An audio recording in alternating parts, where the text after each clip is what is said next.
And a father finds his son not breathing, floating face down in the family pool. Two neighbors credited with saving that boy's life. The 2-year-old is believed to have wandered out of the house and into the pool.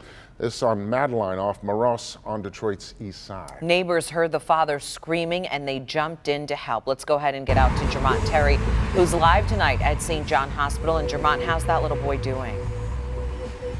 Sandra, the boy's father drove from here to St. John the moment he started breathing again. Tonight, we don't have an update on his condition, but two neighbors, a husband and wife, performed CPR on this child after he had stopped breathing when he fell into anywhere from 3 to 4 feet of water.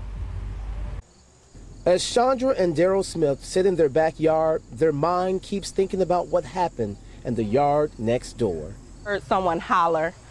And when I looked out the window, it looked like someone was pulling the baby out of the pool. Their neighbor's 2-year-old boy somehow wandered out of the house and climbed into this above-ground pool. The ladder was attached to the pool at the time.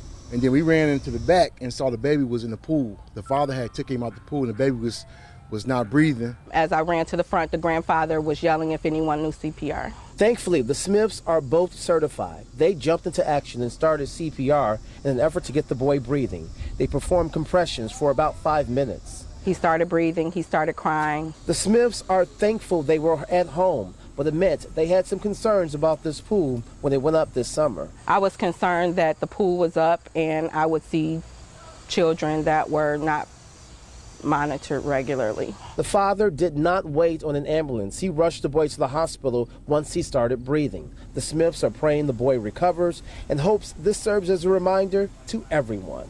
No matter what age their children are, big or small, please monitor them when they're in a pool. And it's unclear how long the boy was underwater before his father found him. But again, he was alert and breathing when his father brought him here to the emergency room. And you talk about being at the right place at the right time. The Smiths had other plans to be elsewhere, but unfortunately, I should say fortunately, they decided to cancel those plans and they were home ready to perform CPR when they heard those screams. So everyone is hoping that this little boy recovers. Reporting live outside St. John tonight, Jermont Terry, Local 4. Yeah, thank goodness for their quick actions. All right, thank you, Jermont.